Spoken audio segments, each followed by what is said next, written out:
Hello everybody and welcome to Taylor Esports. Tonight we have a very exciting stream for you. We have the Season 2 finals of the Pokemon Draft League.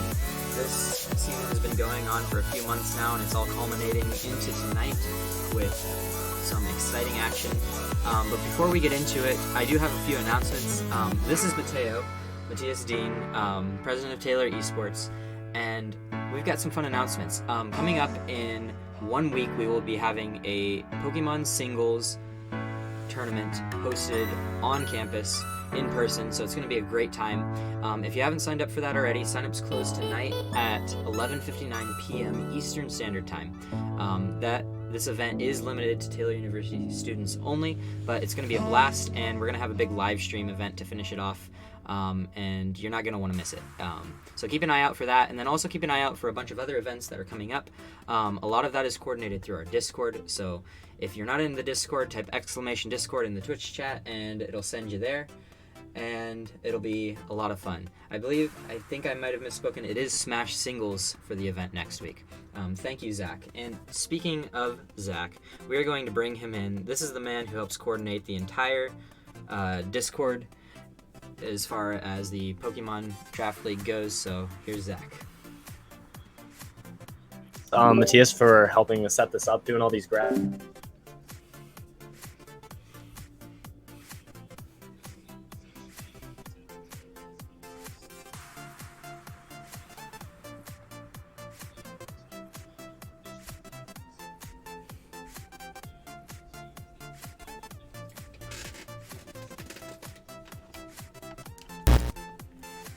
Yeah, this is essentially the top 4 teams. It's been a 9-week season, culminating in playoffs with wild card happening last week.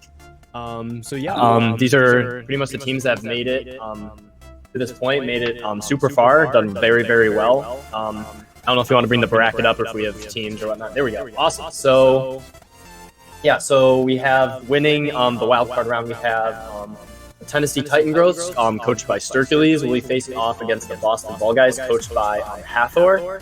And then in the other semifinal, we have the Las Vegas Cinderaces, coached by Cole, facing off against the Minnesota Lycanrocs, coached by Coach Ben BB. So very exciting games. All these teams have done very well in the regular season.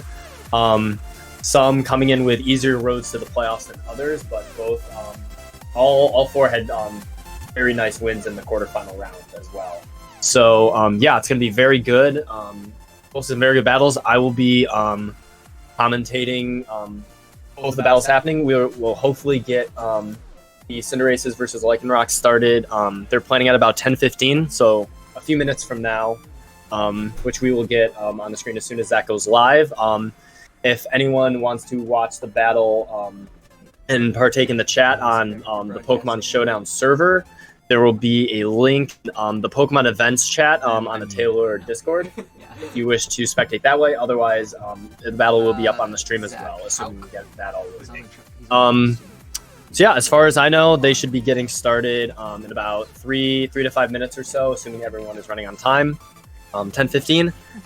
The battle likely will take about a half an hour. We will see how long it takes. We allotted 45 minutes just for safety.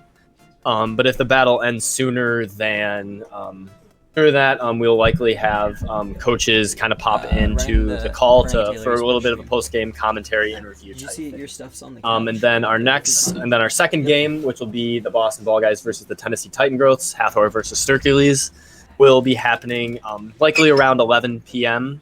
Eastern time. I have to clarify that because of some confusion we've had in the past with Eastern time and Mountain time and Central time, but everything should go according to that schedule. So that's what we have on the docket for tonight. I don't know if Matthias has anything to say, he'll probably speak up periodically, but we'll see what happens. So that's the bracket that we'll be working with, and then like I said, the finals, the 2 teams that win, we'll actually be having a bit of an all-star game with the losing coaches coaching. So, and then the finals will proceed after that. So we do have a link to the battle, which is live. Let's see. So I don't know. So yeah, Matthias, the link is in the Discord. I'm actually going to post the link in the chat in case people wish to jump in and spectate. So yeah, so if anyone wishes to hop in and watch that, Matthias, I don't know if you can click on the link and switch that capture.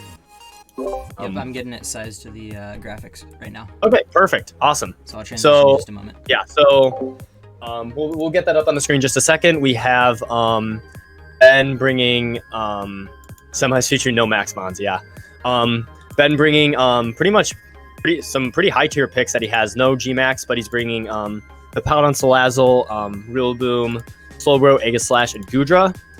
With Cole bringing the Pseudo Hail team with Ninetales Beartic featuring Zeraora, Scizor, Crawdon, and Mantine. So both coaches bringing a lot of their scariest mons.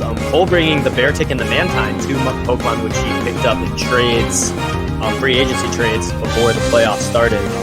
Super cool to see those. So we have a turn 1 with Crawdon versus Gudra. I'm going to do a little more specific. But, so this is an interesting situation. I don't know. Either Pokemon could outspeed the other at this point. We don't know. Neither coach knows what the investment is. And I'm not sure.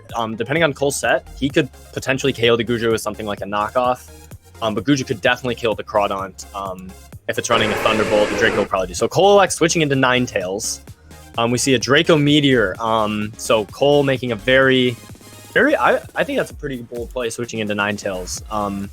So he's immune to that Draco and can threaten the Gudra with ice moves or a fairy move, or potentially get a Veil or something along those lines.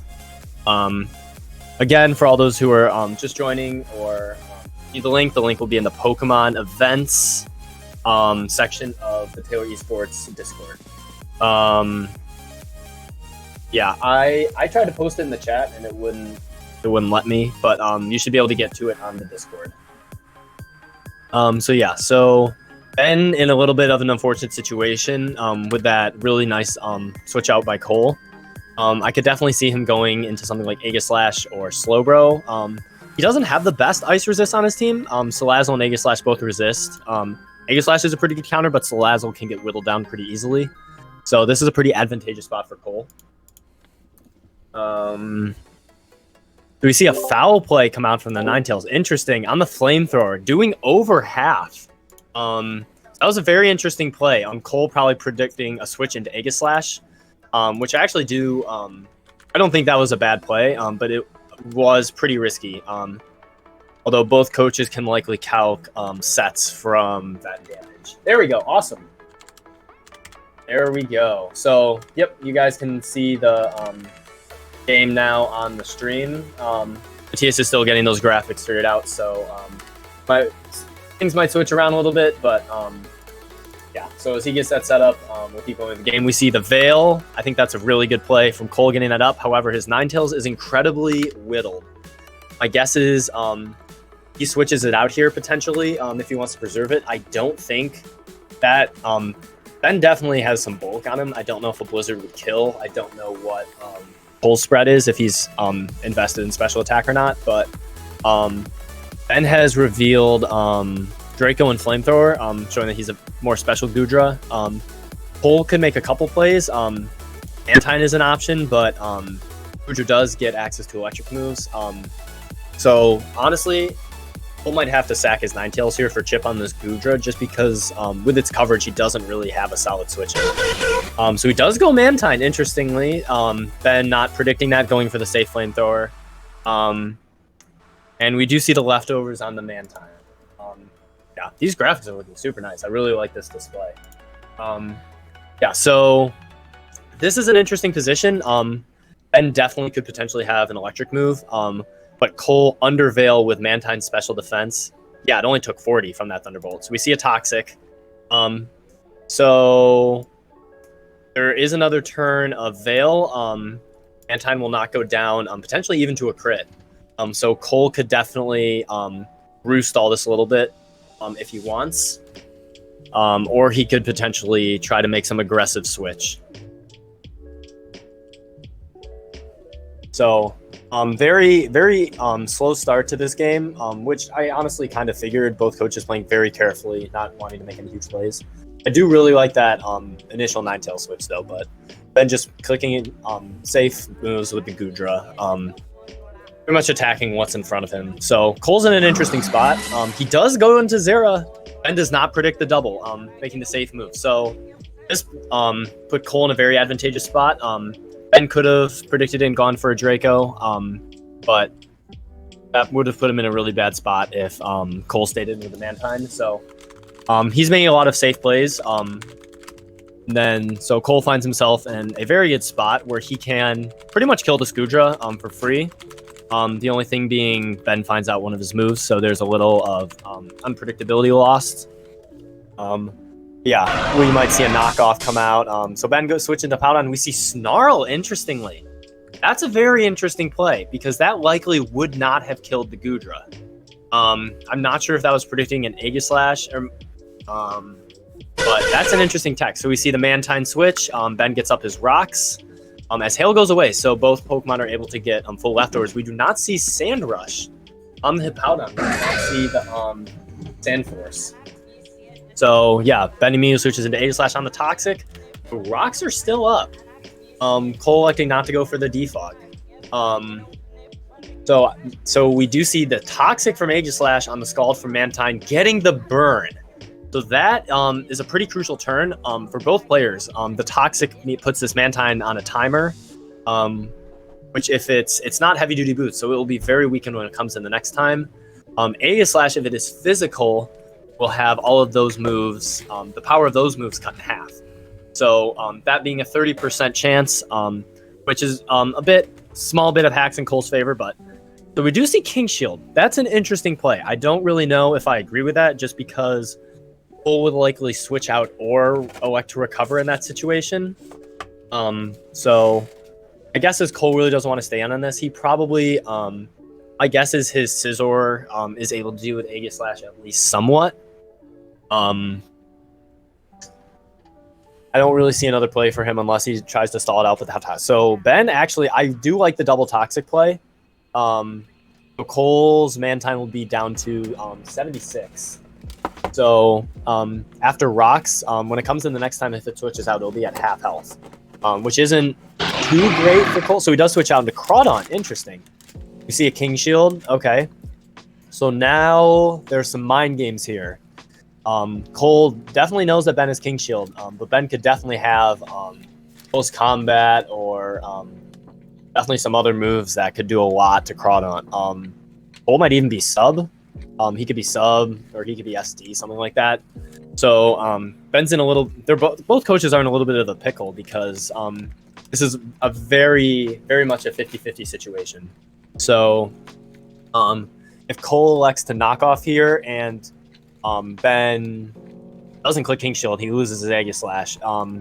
If he clicks knockoff and Ben does King Shield, he will be at -1 attack, but knockoff. So we do see a stance change. Cole's combat outspeeding the Crawdon, but not killing due to the burn, and it goes down.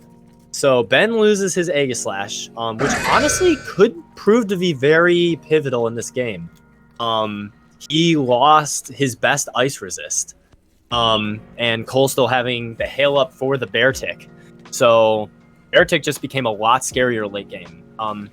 So that I highly doubt that was a mistake, and Ben didn't count for burn. Yeah. Also, yes, in the chat, so Matthias, if you want to click switch sides, either that or the names are on the opposite team, which isn't too big of a deal. It's just something to note. Thank you, the chat, for pointing that out. So we do see.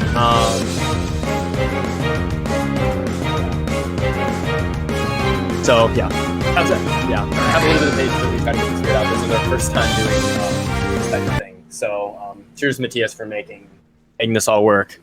But so Ben is in a bit of a pickle here. He can easily revenge kill this Crawdon.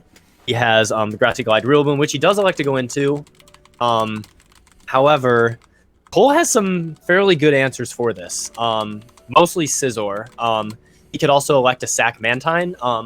However, switching, if Ben is some sort of SD or bulk up or subseed potentially Rillaboom, that could prove to be very detrimental if it can get some boosts.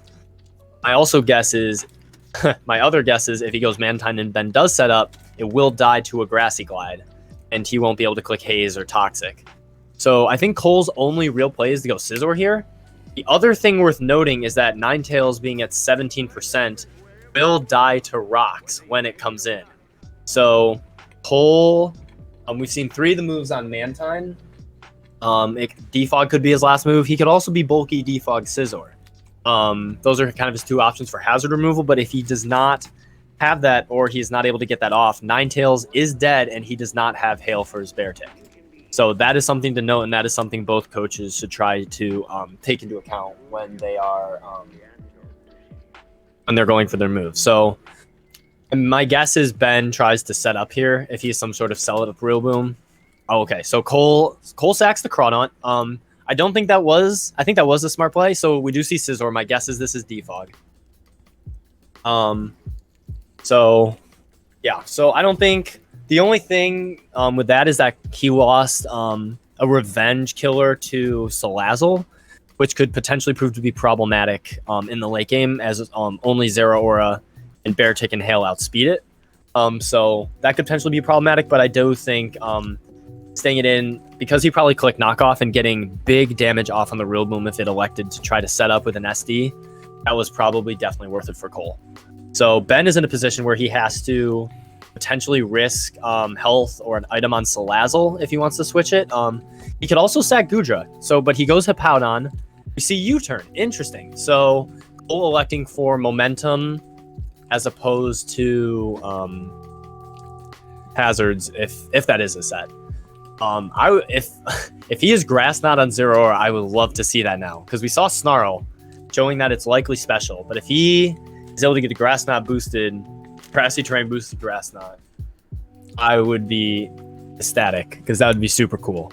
But so those rocks from Ben, I think, were an incredible play, especially based on the health of Ninetales and Mantine. So Mantine likely only outspeeds Slowbro and Hippowdon and potentially Goodra. Goodra showed so if he wants to get a defog off with Mantine, he's going to have to do that very strategically, and he might have to sack to do it. So the only thing is, I don't know. So he could, honestly, if I'm Cole, I think you go Mantine here and defog. You have to kind of play some mind games with Hippowdon, but you can probably get in Ninetales after defogging. It just becomes very scary with the Toxic racking up. So Cole can definitely play this very well, but he has to play the next few turns very well if he wants to stay in this game.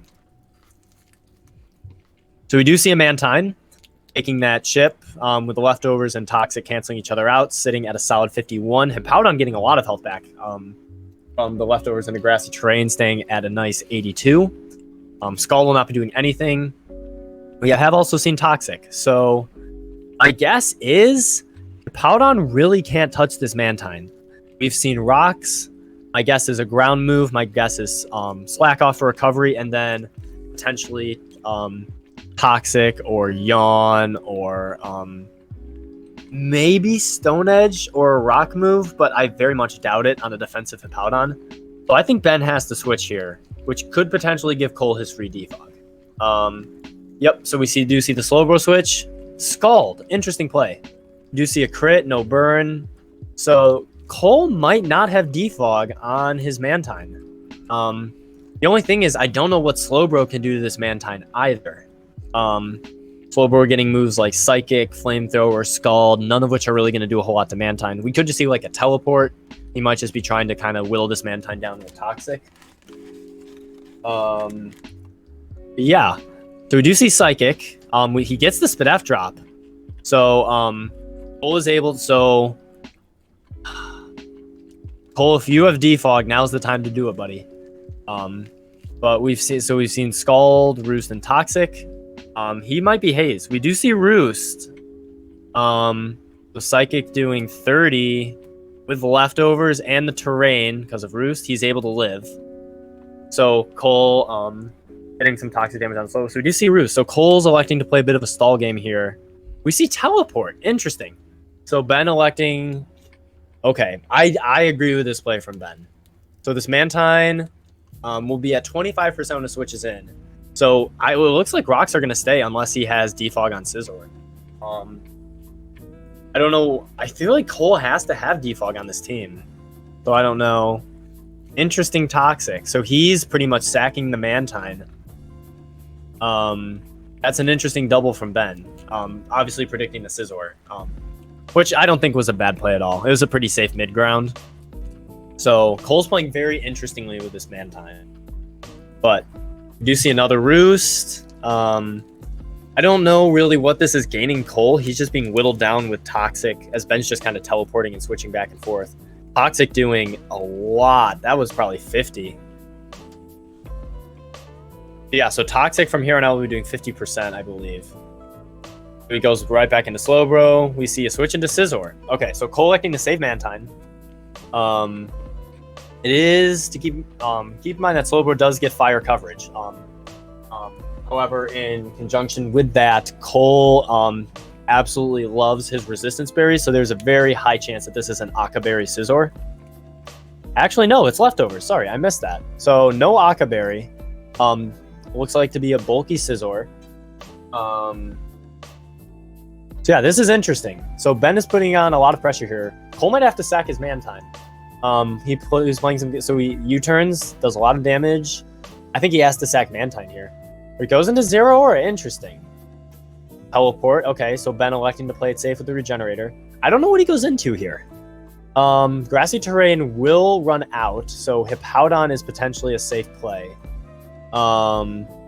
He could also go Rillaboom, but Grassy Terrain will run out. He could go Goodra, but I doubt he sacks that on a switch where he has momentum. So my guess is we'll see a Hippowdon here.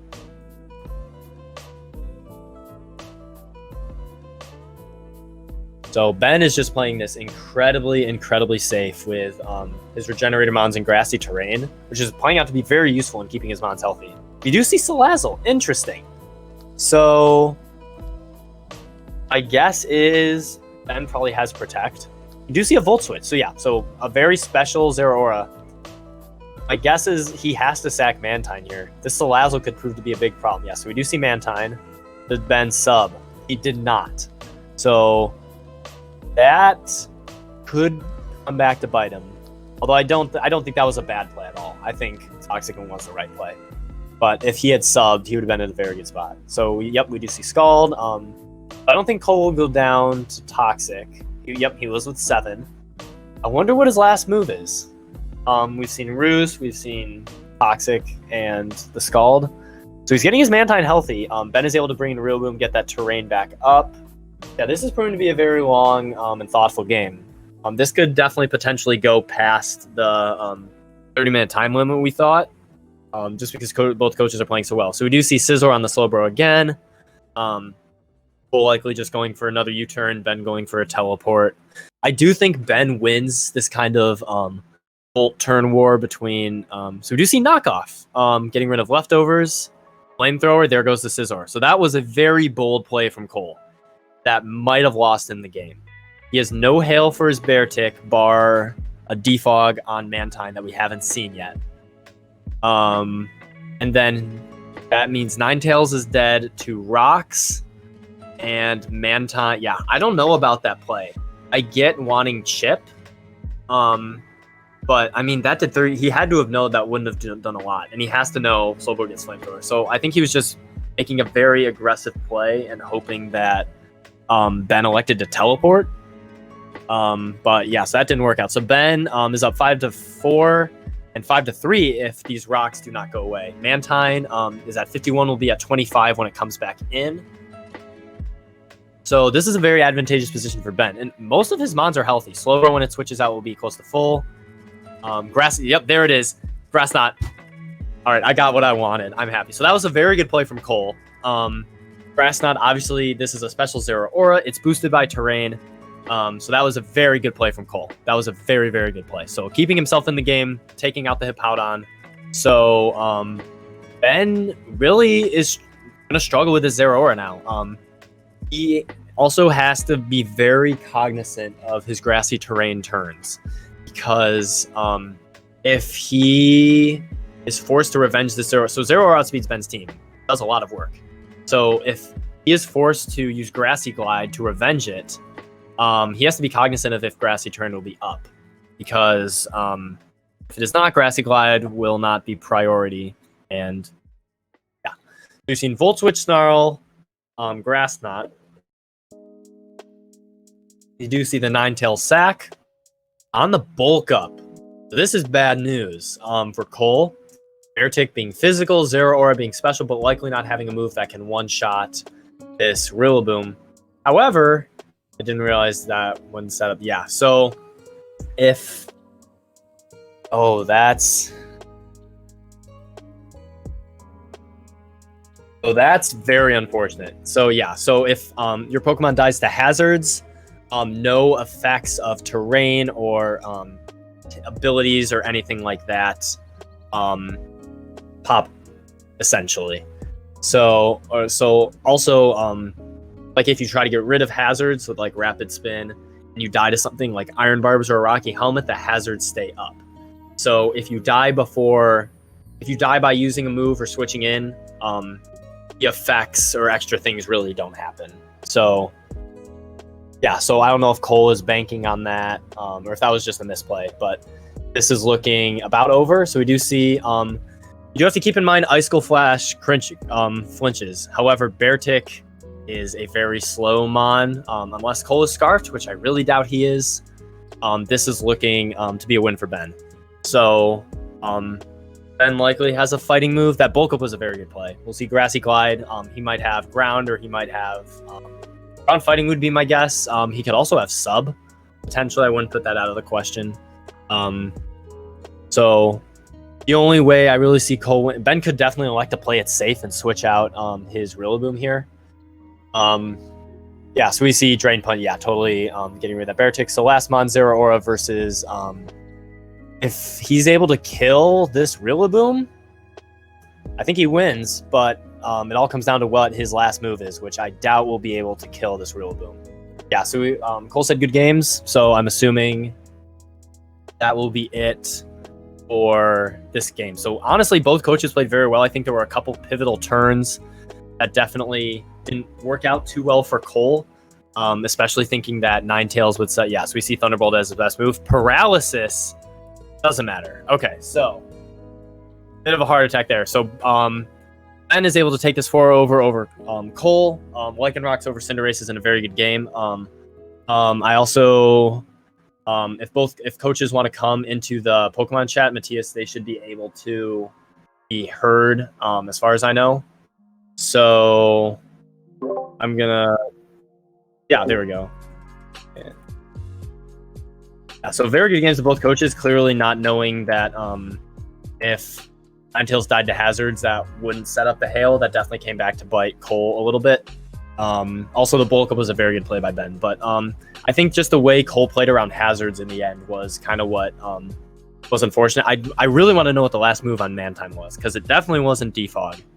Potentially Haze would be my guess, but Toxics definitely played into that thing's longevity as well. So, yeah, that was a very solid game. Nothing too hacksy. The burn on Aegislash, and it came into account because it would have killed Crawdaunt, but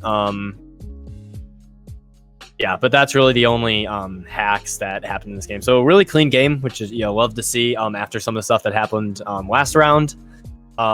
Also, the knockoff play with Scizor definitely might not have been the right move. I know, he's obviously predicting a teleport, but the risk reward might not have been worth it at that point. And Ben, knowing he could live every hit going for that flamethrower, taking out the Scizor, which was essentially Cole's only answer to Rillaboom on his team. He didn't elect to bring Dragalge or anything else on his team that resisted grass. Mantine being neutral, everything else being neutral as well.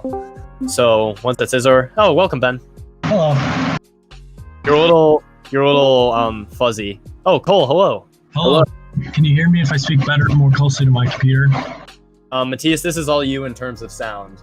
So this is, say what you want. Oh, okay. So All right, sounds good.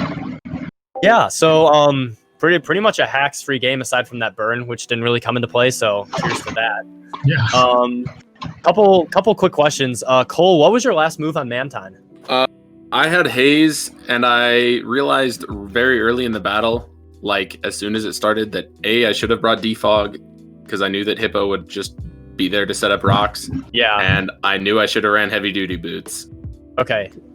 Yeah, that was something I was noticing because I saw you like kind of pivoting it around. I'm like, oh, maybe he's doing it to defog, and then Roost just kept on coming out. I'm like, oh no. Yeah. So not the best prep. I admittedly did probably not prep hard enough. I've been busy week. Yeah, no, there's a lot of that going around. So no, it's all good. The only other super pivotal turn that I saw was the knockoff flamethrower trade with Scizor, which kind of opened the door for Rillaboom. I definitely considered very hard running Okaberry, and then I was like, nah, I won't need. I said it in the Discord or in the stream because I didn't see leftovers. Like, oh, Cole loves berries. Maybe he's Okaberry, and I saw leftovers. I'm like, oh, he's not. So, yeah, and I think I just got a little too impatient tired of Slowbro shenanigans. Don't we all? So.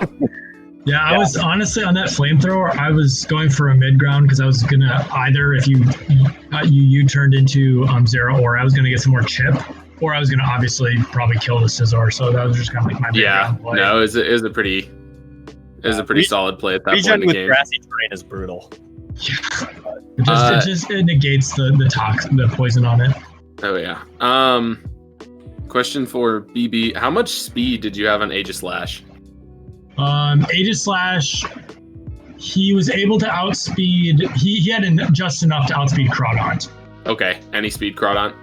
Yeah. That was what I was wondering when I got hit with that CC. I was like, ooh, because I definitely I speed crept for like a very low speed Aegislash, which was why I kind of ate the close combat. Yeah, no, I gotcha. But. Having Crawdaunt go down early because I was like, wow, his team does not have a switch into knockoff.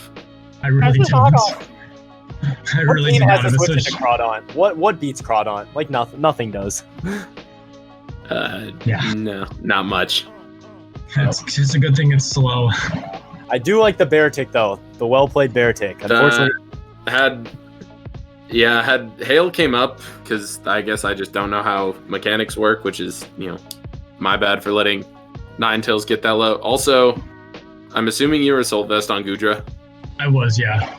I almost clicked Veil on the first turn, and I wish I would have, but I was like, oh, he's definitely going Aegislash hard on Ninetales, which is why I over-predicted a little too early in the match and clicked Foul Play. Yeah. Which, honestly, I don't think that was too bad of a play. Yeah, I agree. No, but it would have been nice to get up Veil a little sooner and keep my Ninetales from taking, that excess. Well, I was saying it's the same thing. damage. Like if you click Rapid Spin on like a Ferrothorn and you die to Iron Barbs, your hazards don't go away. Yeah. Same kind of thing. Were you Specs Zeraora? I was not. I was Expert Belt. It was grassy terrain. Gotcha. But Grassy there terrain was grassy terrain about on.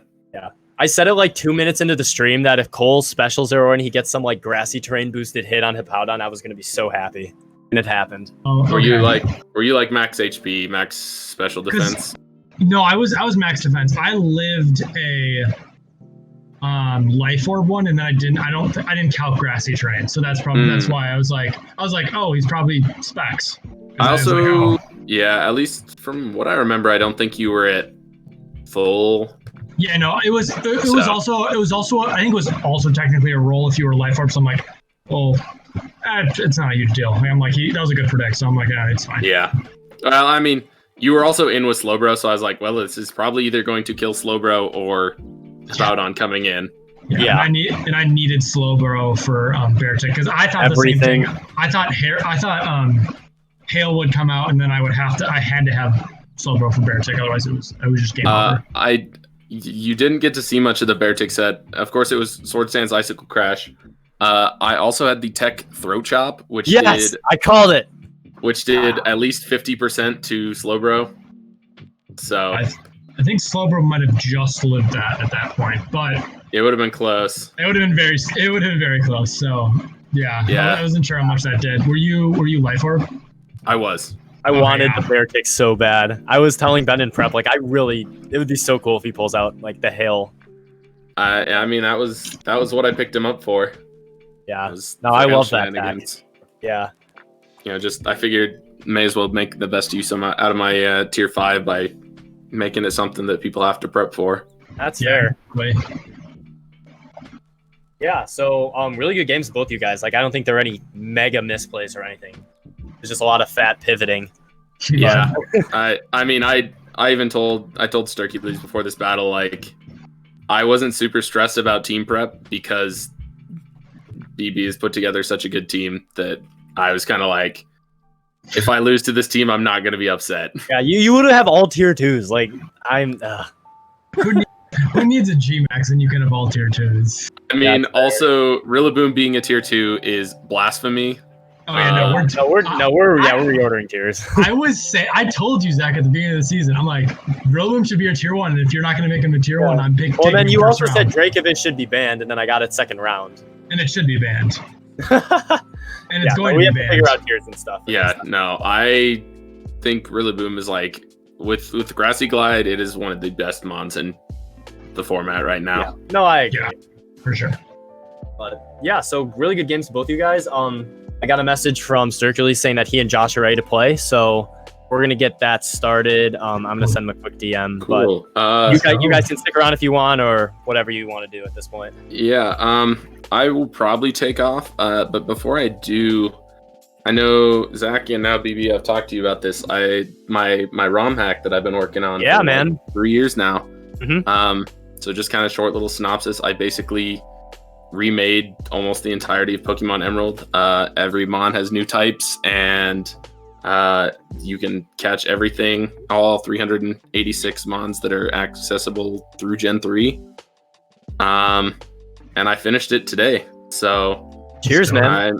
I'm planning on, I'm going to drop the link to the download page in the general chat right now, if that's man. Cool with y'all. Love to see it. I'll definitely look into it. That's awesome. Sounds like it's kind of cool to have it, like, you know, have I don't know, it was almost just like a dream project, and I was just like, you know, working on it in my free time, and then all of a sudden it kind of all came together, and I was like, oh, I might actually finish this. So it's super cool. I just made it, you know, kind of it was fun for me, and so I hope people can enjoy playing it as well. Awesome, man. I'll definitely look into it. Yeah, great season, man. Hope to see you back for the next one. I think I'm planning on it right now. Awesome. So I will talk to y'all later. Will you be there Sunday? So you Yes. you are essentially the all-star coach if you elect to choose the role. Okay. What I don't know actually what that would entail. I'll DM you about it. But Okay, perfect. Yeah. I should probably be available. I don't have many plans this weekend, so awesome, man. keep me hope to posted. see you Sunday. And BB, best of luck in the finals. thanks, Cole. Great season to you. Yeah. All right. See you guys. Later, man. All right. So on that note, Ben, are you planning on sticking around? Do you want me to come in your room? Your mic might be better. You can. I don't know. Matthias, we just got the other battle. Same link as before. This man brought. I'll stay in here with you. Okay, that's fine. Let's see what we got. Yeah. Oh, Drampa the god. Dude, he brought Drampa and Zatu. This madman. All right. Yep. Oh, So man, wow. the stream will be catching up as Matthias gets everything situated. But Sturkey's bringing Drampa Zatu with the Hawlucha Mamoswine Rillaboom core along with the Blastoise. Josh bringing his double water types, Keldeo Araquanid with the Drill, Galvantula, Moongus, and Clefairy. So this is going to be interesting. I'm excited for this. Just a team preview. Sturkey is going to have to break through some very solid defenses on Josh's part. With the Clefairy, the Amoonguss being a very solid counter to the Rillaboom, Araquanid being a very good sponge for Blastoise. However, Sturkey's Hawlucha is no Marowak blew my mind. So Hawlucha is super good in this matchup, I will say. But it really all depends on the item and what. If it's like a seed or a berry, something. Yeah. Something.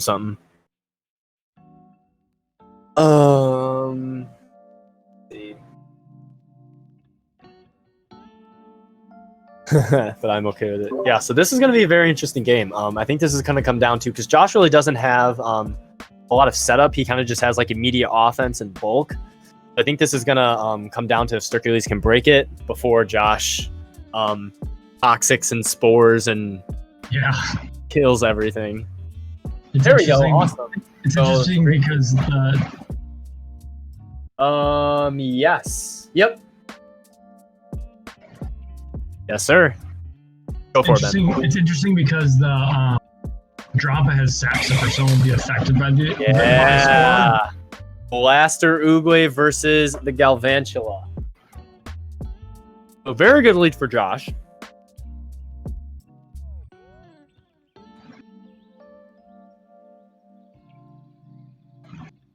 This is a difficult spot for Hercules. He really doesn't have anything that really takes hits from this thing. Drampa would probably be his best switch. I think, did he run AV last week? I'm pretty sure he did, yeah. So that, my guess is, if that's what it is, that's going to be a switch. Because Mammal Swan could get bopped by an Energy Ball, and everything else, Rillaboom gets hit by Bug Buzz, everything else gets bodied by Thunderbolt Volt Switch. Yeah. So this is a very good lead for Josh. I agree. Dude, if we see some sort of like Focus Sash, Shell Smash shenanigans, I'm going to lose my mind.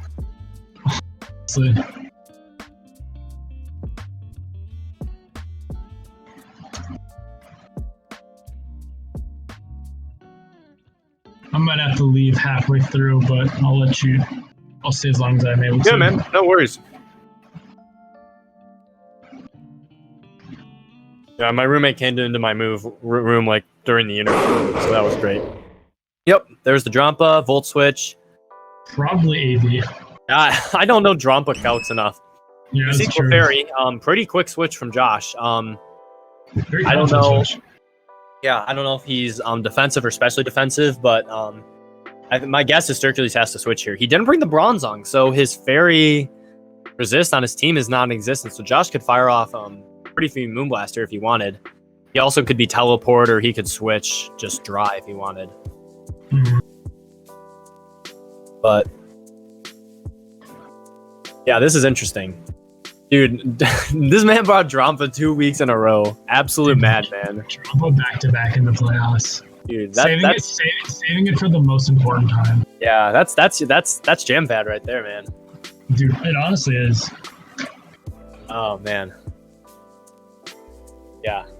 I also want to just quick say thanks again to Matthias for all the work he's doing on the stream. All the super crispy layouts and stuff you're seeing were designed by him. The graphics for the teams, the logos were designed by Falchion Levi, good friend of Ben and I's. So if you see him around, show him some love in the chat or in person. But they've done a lot of work to make this look very good.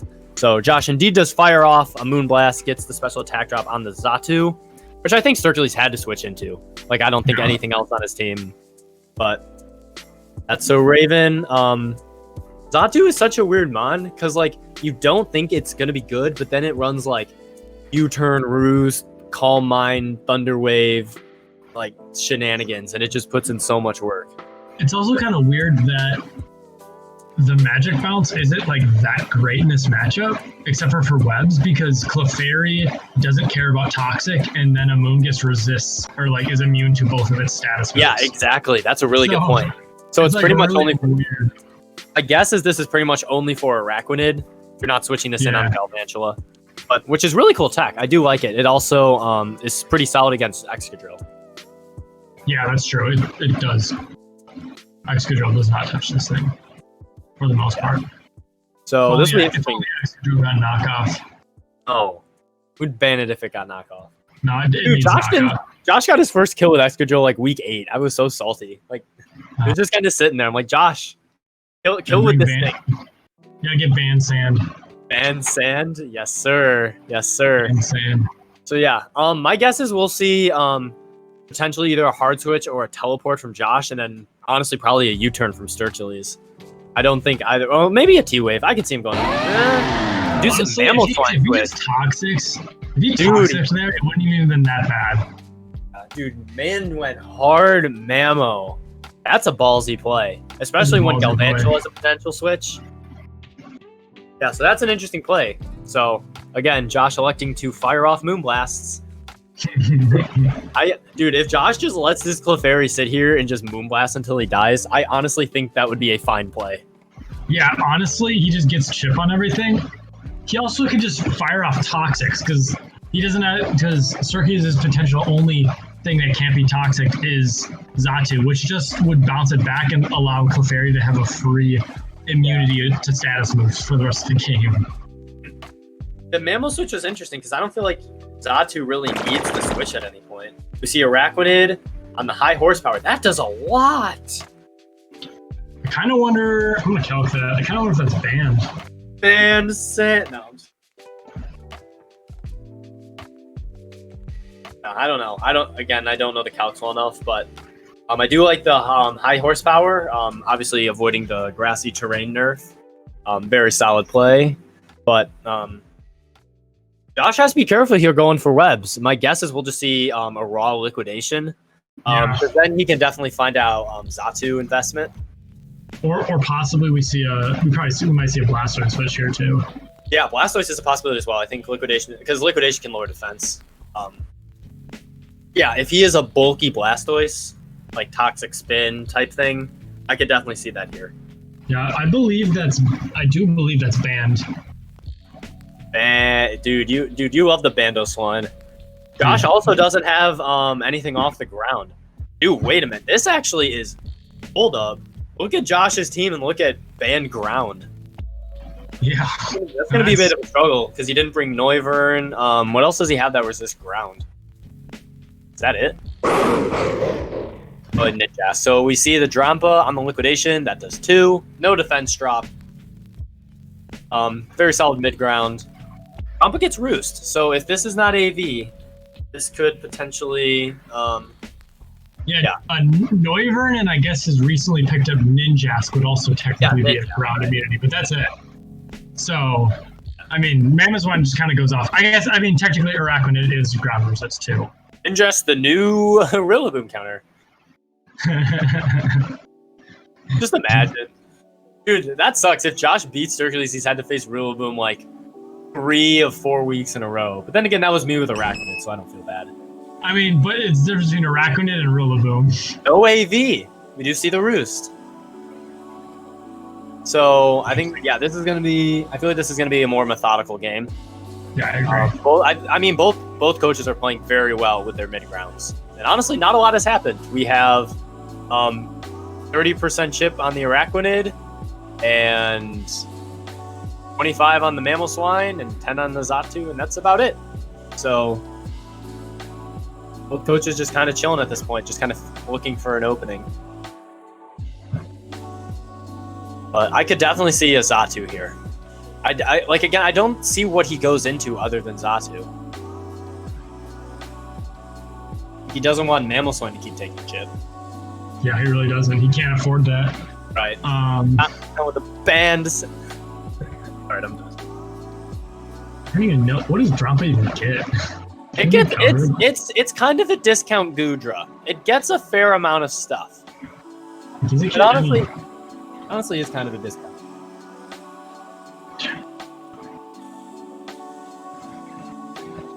Dude, imagine if he does run Berserk. Rillaboom! Moonblast, 28, some chip. I mean, this is also a fine switch because with grassy terrain, he's going to get half of the damage back. It's also because nothing walls Rillaboom. Josh does have the Amoonguss, though. Yeah, but it's still Rillaboom. He can run acrobatics and then just win this game. That is fair. If he is the Max Airstream just wins him the game, honestly. Yeah.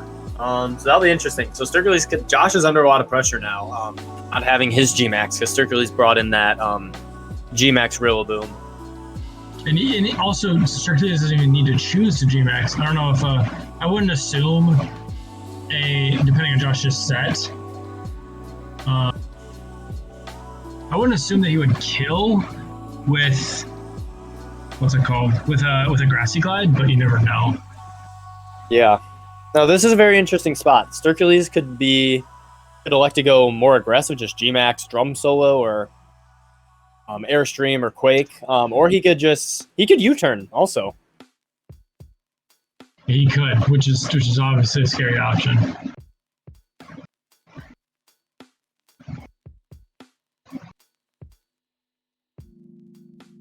Dude, I still can't get over the Drampa. I'm so happy we're seeing Drampa. Drop it back to back. Yeah.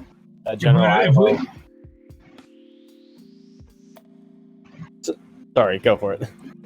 No, you're good. I don't know. I think Josh is probably just thinking about whether it's staying in Toxic or... Honestly, I don't know how much a Drum Solo does, and I don't know if Josh... Drum Solo, I would guess, definitely kills, but it's also... Does he stack this? I don't know. It isn't a vial like Clefairy. Yeah, but Drum Solo kills everything. Yeah. My guess is, yeah. So we do see the Mungus. We do see the Gigantamax. No square. There's the Airstream. Yeah. 61. So that's honestly, scary. I think what you do here might be game. because the acrobatics will be normal base, the 55 base power. So when it's not Gmax. So I think Josh goes, I don't know, something like whatever he doesn't think he needs for a sack. Potentially Clefairy, maybe even Drill, honestly. And then forces the Rillaboom back to normal, and then he can kind of take it on with a Moongus, because acrobatics will be a lot weaker. Because then he'll get Regenerator. Yeah. So I think Josh has to sack here, which, I mean, you kind of have to do against Rillaboom. So, yeah. I don't know, what else do you think he should sack? I think I agree with the Drill, because Drill really only beats probably Drampa. Yeah, potentially Xatu, but I mean, it gets post-combated by Hawlucha, gets bopped by Blastoise. I think Drill and Drill resists. It probably does beat Mamoswine because it does outspeed. Other than that, I think Ironhead probably kills, my guess. But still, it's just... Yeah. So I don't think Josh can afford to sack his Moon this year.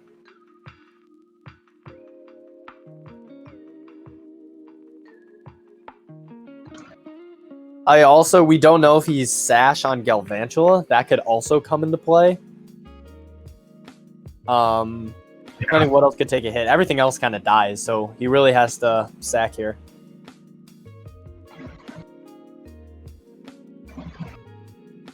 Yeah, I think he has to sack like 2 Mons to this, potentially.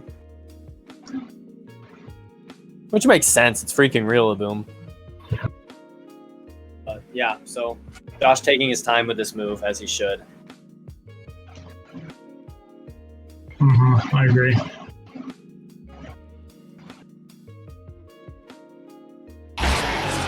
Did you see the Drill? Perfect. Love to see it. Airstream does not kill. That did nothing. That's also really good because you can stall out another turn of Gmax. Yes, exactly. No, I really, really agree with this. Yeah, no, I think he made the right play.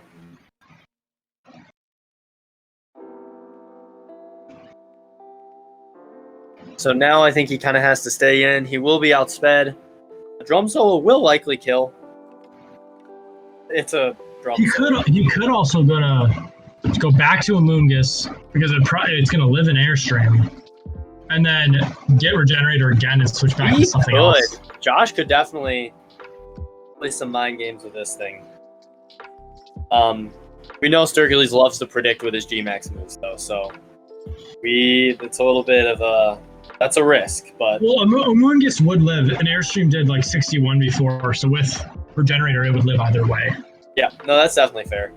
So, yeah, it's just... I mean, obviously, Excadrill doesn't do a ton, but you hate to sack just a Pokemon automatically. Yeah, he might have to, though. It's Rillaboom, dude. Yeah, you kind of just have to sack Pokemon to it. There's not a lot that walls it.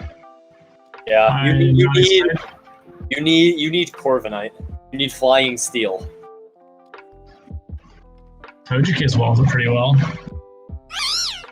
That's fair. So we do see the Amoonguss. Max Airstream will live.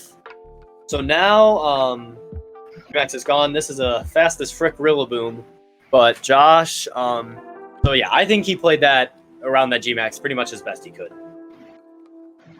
I think he played that very well.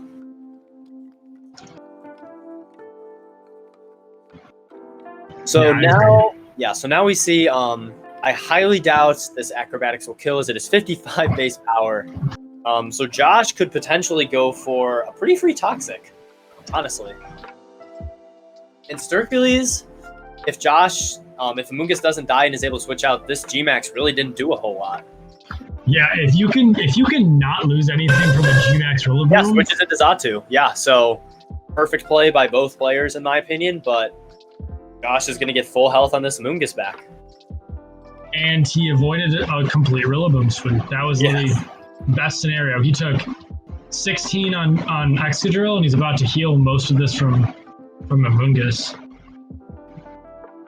Yeah, no, that really went well. Yeah, no, that was very well played.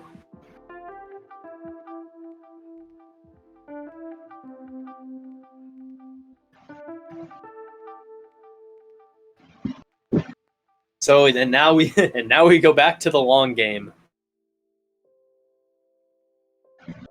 Don't you just love regenerator Pokemon? Dude, literally, y'all have made this like the quick or the longest games of all time. Just pivoting around with your grassy terrain, regenerator, teleport looking teams. I mean, you have Mandibuzz, so Mandibuzz, yeah. Mandibuzz But it's one Pokemon. At least I don't have Mienshao, Slowbro, Hippo, Aegislash, Togekiss, stupid Tier Togekiss. 2 dot team. You mean fat dot team? Yeah, that's fair. But yeah, Josh is. Yeah, the other thing is, Sturkleys really doesn't have too good of bug answers on his team. Like That's true. Bug Buzz and Leech Life or Lunge are going to be hitting very hard. So if Josh is able to, like, I think Galvantula puts in a lot of work now. Especially if he's full switch, he could get some nice momentum going. Elio also having that flip turn, so Josh could get some Vortex going.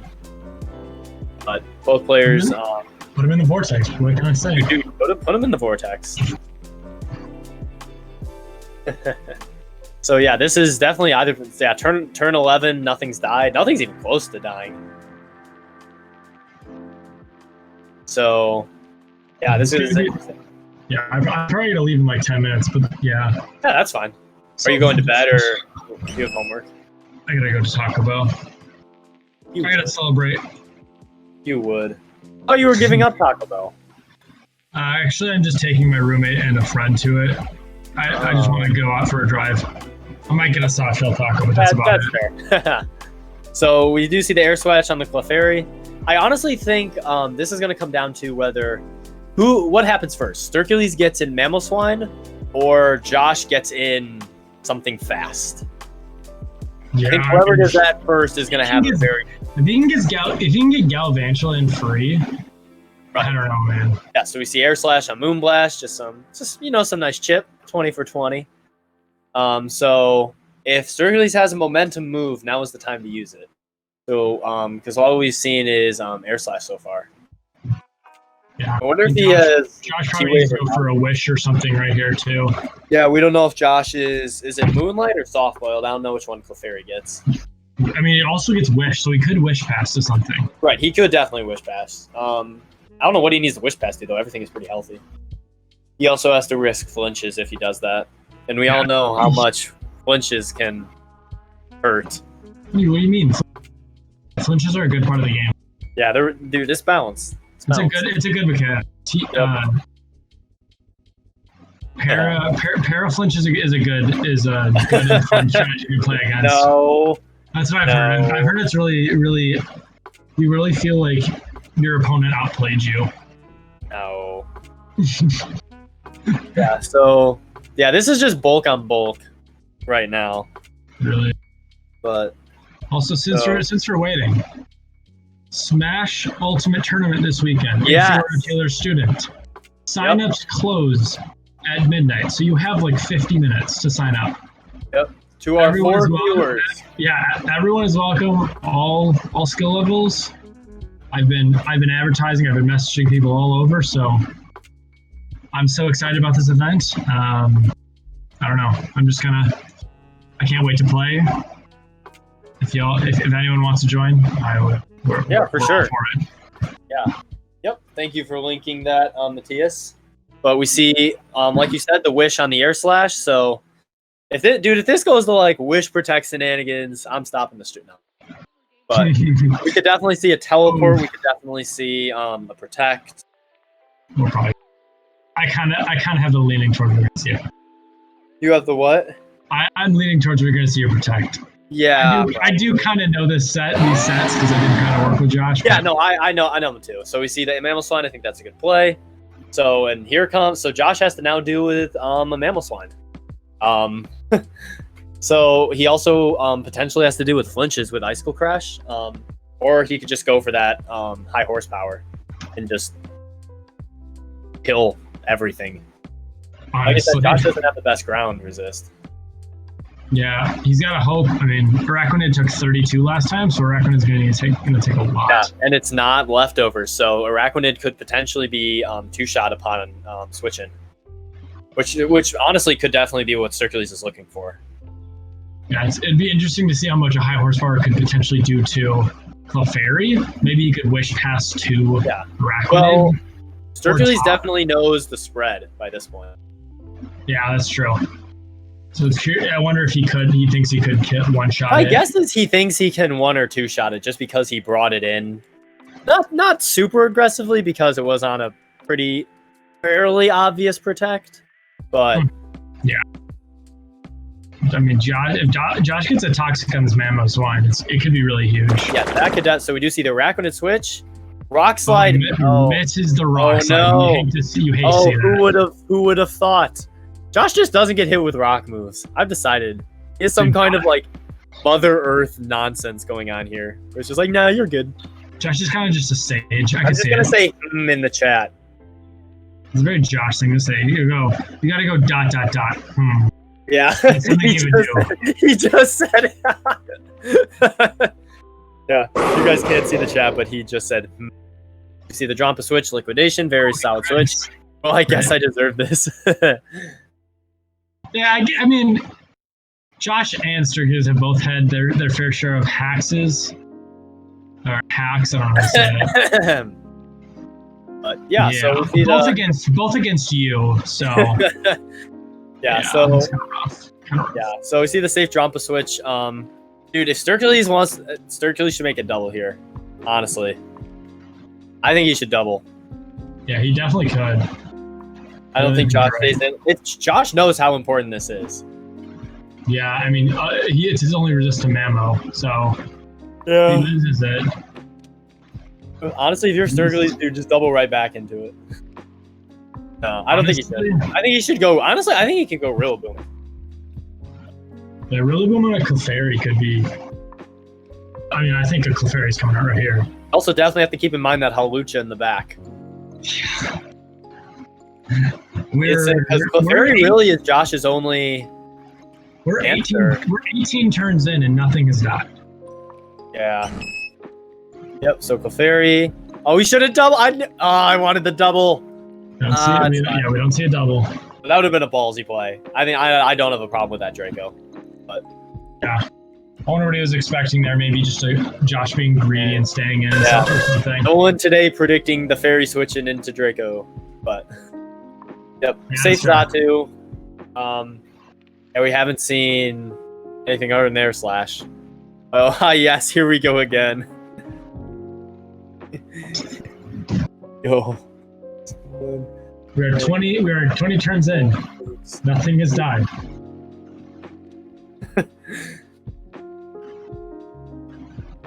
How many turns did my game take? I'm not 30? sure. 30? We're at 20. Unless someone just destroys someone.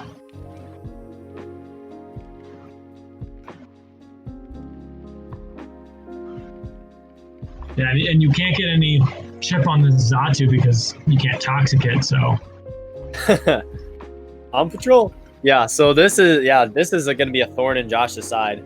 Because he can't really pivot Galvantula. Well, he could. Air Slash being neutral, and it's a Zatu, so it'll probably only do like 430. Yeah, he could wish into it and then have that's something, honestly, I think he should do that. Boom Blast, Crit, that really isn't. Crit's attack drop, wow. How unforeseen. Josh is getting some lucky stuff going on right now. Yeah. I mean, oh no, it's not like he's going to roost. No, I thought that crit might kill though. Oh no, he got all the health back. Oh no, Josh went for Wish. Oh no, everything's gonna be at 100% health next turn. That's fine. I mean, yeah, there's no problem with coaches playing like this. Like, they're obviously doing everything they can to preserve the win and not doing anything stupid. Yeah, I agree. It just makes it far less interesting to commentate. That's fair. But honestly, I think Josh should go Galvantula, like you said. Yeah, I agree. I think you should go Galvantula, get it healed up, and then... Because he could Volt Switch definitely as well, predicting the Drampa, getting Keldeo. We'll get it, yeah, because Circulation doesn't have a super solid Keldeo switch. Yeah, I think he had AV Blastoise last time. Okay, yeah. So Josh really liked Aris. So he probably will need that again. Yeah, well, Josh loves Aurisphere, Keldeo, and not Secret Sword, so Assault Vest is a very safe bet. Yeah, I think I'm gonna have to go. Yep, there's the Blastoise. There's the Galvantula pivot. Yep, called it. I love that. Jeez, I gotta leave right when it gets exciting, but yep, I'll see you later. Hopefully the game will be done by the time I get back. And we are back to turn 1. I'll see you. Literally, what's happened? Like, he burned his G-Max. That's really it. All right.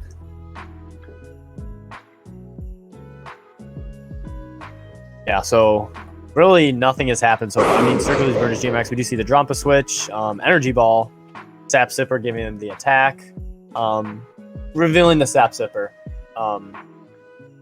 Which was pretty much implied.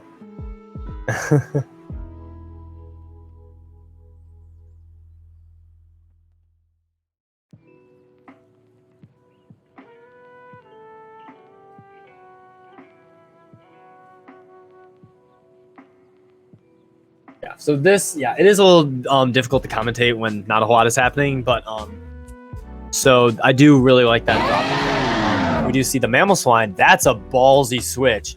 That is a very good switch. I take back what I just said. So obviously, Josh will not be going for the Energy Ball again. Hercules doesn't know if he's choiced or not. So if he's choiced, he'll switch out, making Mammal Swine a very good switch. And if he isn't, there's no way he double Energy Ball. So that was a very good switch in. However, now he has to deal with a Galvantula that outspeeds him because he is likely banded. So he might have to pivot this Mammal Swine back out. But honestly, if this double was just kind of for clout, just to do it, I am totally fine with that. So we do see the Arachnid switch into Mammal Swine, Ice Shard. Interestingly enough. So, assuming this Mammal Swine is banded, he has to switch out likely into the Zatu. Which I think Sturchiles is kind of getting the hang of how Josh is switching. Josh had that really good Galvantula switch. But Sturchiles is kind of getting a hang of how Josh likes to switch. So we see the Drampa actually on the liquidation. Very solid play. Defense drop. I don't think that'll come to play. I doubt Josh stays in. One thing to note is now Arachnid is 100% in range of 2 high horsepowers from Mammal Swine with that Ice Shard chip. So Josh's ground answers just got that much more weakened. So I think both I could see both coaches switching out here. Josh definitely switches. He never leaves this in on Drampa. I could see Sturcules going a very aggressive. I could see him going Blastoise potentially. I doubt he goes Galvantula, which is kind of Josh's main answer for Blastoise outside of Amoonguss, which I doubt he brings Amoonguss in because he kind of has to save health on that for Rillaboom. So there's the Clefairy. Sturgly's playing it safe and going for the Roost. Now we'll likely see some more Wish protection shenanigans happening. This is turning into a long one. Turn 28, no deaths. This isn't typically really seen. So we do see the Xatu. Players kind of picking up the pace. We do see the Moonblast. Another special attack drop. Something to keep in mind is that this Clefairy is getting pretty worn down. We see a Toxic, possibly predicting a switch that really doesn't do a whole lot for him, with really the only ability you're running on Clefairy being Magic Guard. So possibly predicting a switch. See the Mamoswine on the Protect, which I think is a fine play. So now Sturkleys is in a very advantageous position because he can click high horsepower, and I think everything on Josh's team gets two-shot at least. Keldeo, Galvantula, and those will all take a substantial chunk. Excadrill will probably die. So those are the ones that outspeed it, and then he could definitely two-shot Araquanid and Clefairy. Yeah, so this will go down. High horsepower, yep. So Josh is essentially electing to sack his Araquanid to the Mamoswine, which is his ground resist. So Mamoswine being able to kind of power through his checks. So this is a very, kind of like I said earlier, Sturkly is able to get Mamoswine in is very, very, very advantageous for him. So it looks like Sturkly is going to draw First Blood in this game, likely taking out the Araquanid with another high horsepower. Josh could elect to switch, but I really don't see that paying off for him considering Araquanid is so low on health. I just don't really see that paying off. Yep, so we see high horsepower. Sturkly's getting the first kill, turn 32, high horsepower, taking out the Araquanid. So Josh has a pretty safe switch into Keldeo or Drill here. My guess is we'll see a Keldeo flip turn or something of that ilk. 32 turns in the first death. Yep. So we could also see Galvantula's potentially switch if Energy Ball kills. I don't know if Josh knows that or has calced that. We could definitely also see the Drill as well, taking out with an Iron Head. We do see the Keldeo. It'll be interesting to see what Sturkly's initial switch is this, because he has some very good fighting answers in the Xatu, Polich as well, and then he has a couple of very good water resists as well. So it'll be interesting to see what Josh elects to lock himself into. Keldeo also gets some other tech moves, kind of like Icy Wind, Air Slash. Could definitely go for like Toxic or Calm Mind or some other tech moves like that. Or we could just see like a Specs Hydro Pump, two-shot Xatu. So you never know. Thing is, Sturkly has to think twice because he has nothing that resists the water fighting stab from Keldeo. That is definitely something to keep in mind.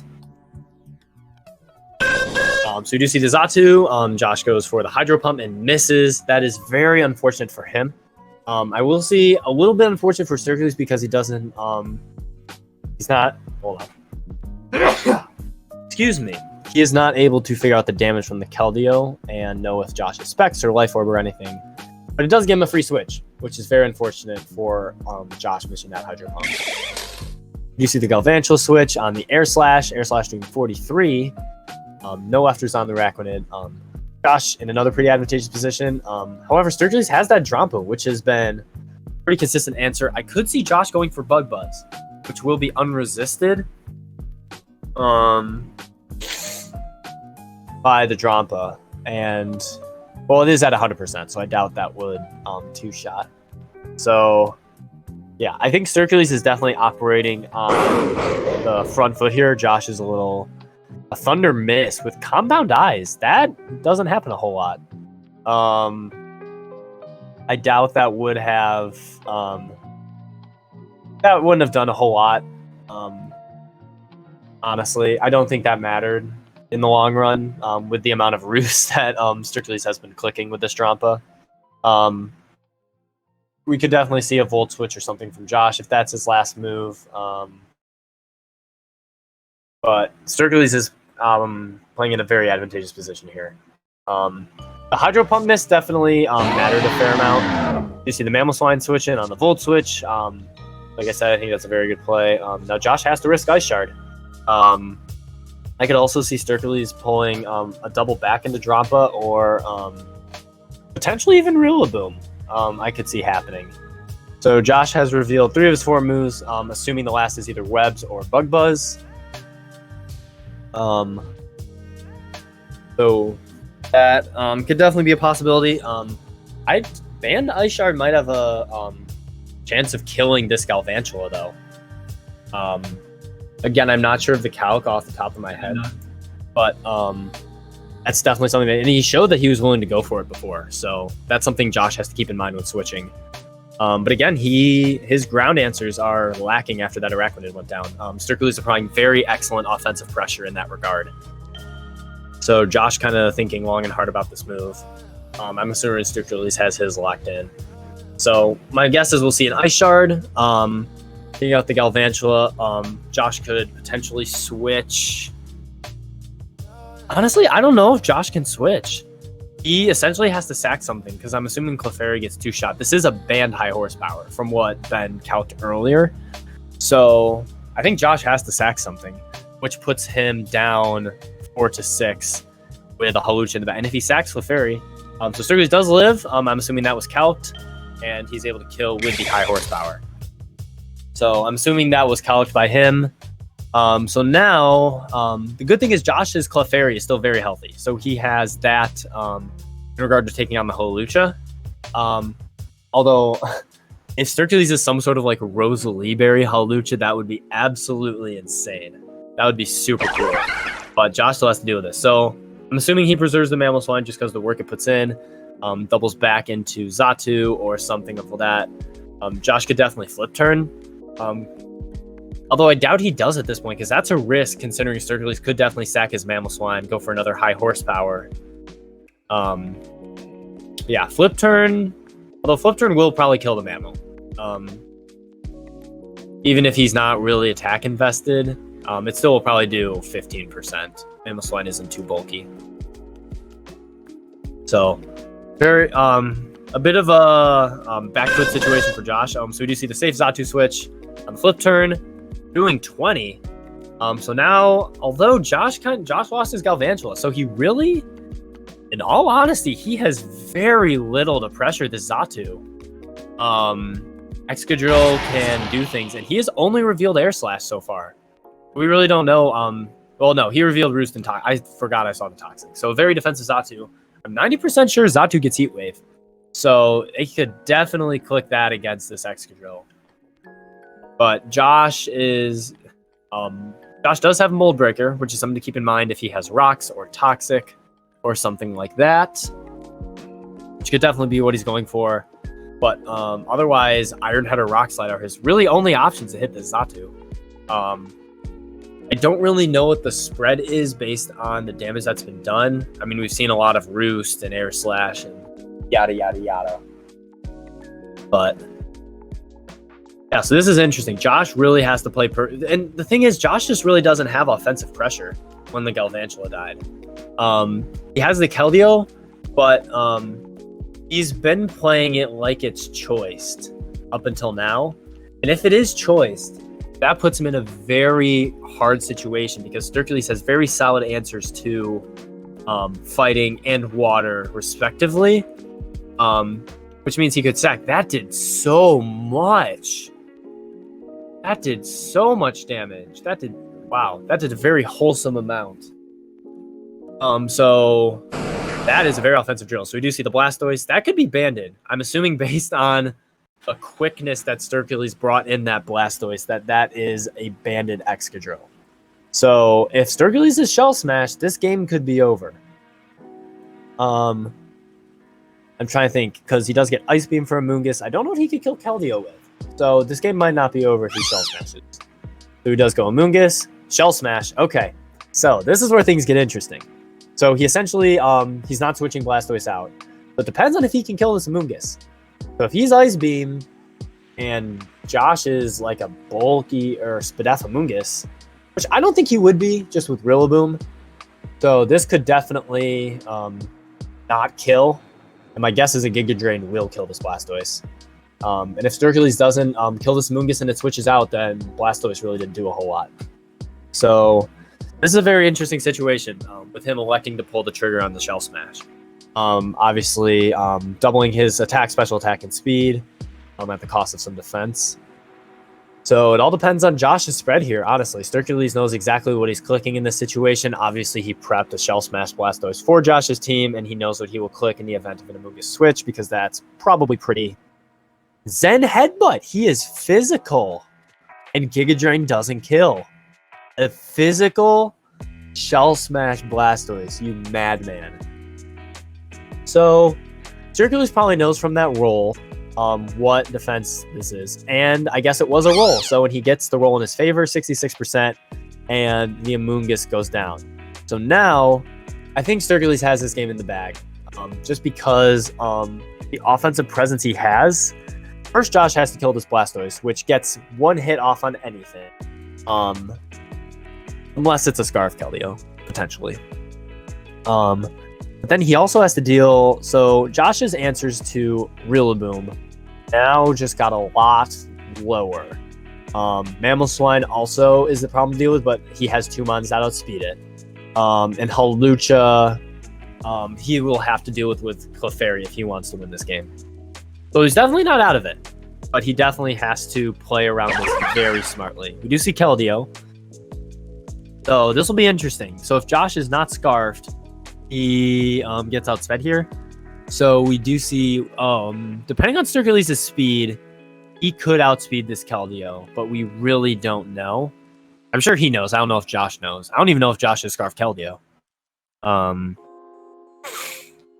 But I'm assuming that's really the only thing that could save him at this point. Well, I think it's his only switch regardless. So physical Shell Smash Blastoise. So I'm guessing he's... Yeah, so Kelly's able to live. Papa Berry. I like that. Hydro. Okay. I like the Papa Berry. So he's able to get rid of Blastoise. However, now he has to deal with, Grassy Glide Rillaboom. So Excadrill is at 100%, which is something to keep in mind. He goes Clefairy. Grassy Glide does not a lot. I don't necessarily agree with that play from Sturkleys. Well, okay, it's not that I disagree with it. It's just Clefairy, I don't know. That was probably a dumb thing to say. He just has to deal with Clefairy somehow. But I guess that was a pretty solid play in the sense that he's weakening it for Hawlucha. Because if Hawlucha gets unburdened, that's essentially good games if Clefairy's weakened. Honestly, I feel like it's good games regardless, just because of the fact that Hawlucha can probably live one Moonblast from Clefairy, or at least he would have EV'd it to. You see Air Slash not doing anything, so now Sturkleys. I honestly think Sturkleys could potentially sack Drampa here. I think that's his best switch to get in. He could honestly get in Hawlucha by doing so. That would get him, if he's Grassy Seat, that would give him the Unburden and the double speed and probably the game. So that's probably what's going to happen. He could also... I doubt he stays in because this is such a good counter to Clefairy. But yeah, I think Drampa is his best play. This game is taking a while. I think we're on 45 minutes or so. Turn 48 with only 4 deaths on the line. Yep, there's the Drampa sack on the Iron Head. That didn't do hardly anything. Wonder why that did so much to Xatu. So we've only seen Roost and Draco so far. We could see a Flamethrower come out. At this point, I think it's pretty much about differential. I think Sturkleys has this in the bag, just based on what's been going on. So you see a Brick Break Chople. Ooh, some attack. I do like the Brick Break on Excadrill. There is a potential, well, mostly for Obscune, but that Xatu runs screens as well. There's the Flamethrower, 72%.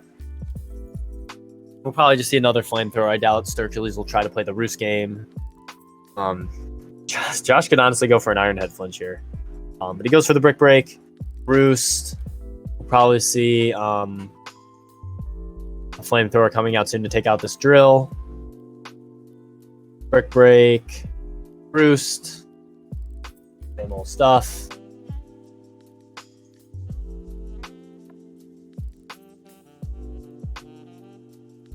I think Sturkles just wants to keep this thing healthy. But I don't know what he wants to keep this as he switches into Keldeo. That's a very good switch from Josh. I really like that switch from Josh, actually. Yeah, I'm a big fan of that play. Kind of calling his bluff a little bit because I doubt he doesn't click Draco there.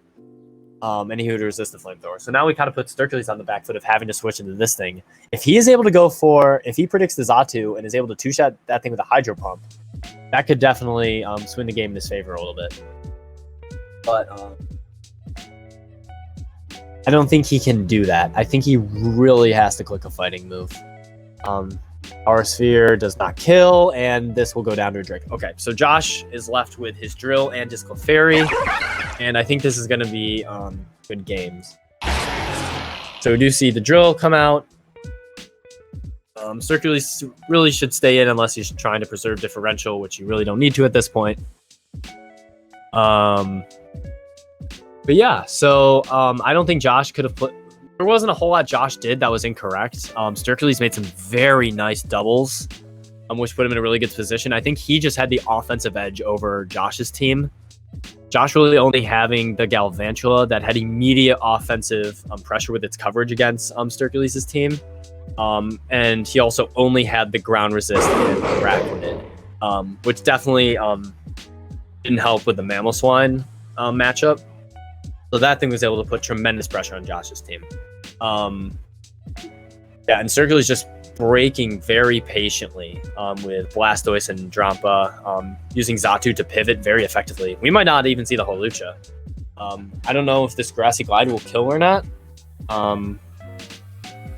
Its potential. Josh seems to be very offensive Excadrill, so this Grassy Glide could definitely kill. And at that point, with Clefairy versus Sturkles' team, that's pretty much a no-brainer win for him. So good games to both coaches. Shouts to Sturkles. So we will have a Sturkles versus EB finals game. So that will be happening Sunday. So really good game to both coaches. Yeah, this game should be over pretty quickly. Matthias, I don't know if there's anything you want to say before the stream finishes. We'll let this game play out, but I don't know if there's any other announcements you have. You can pop on it. I can send Sturkles a DM real quick. Yeah.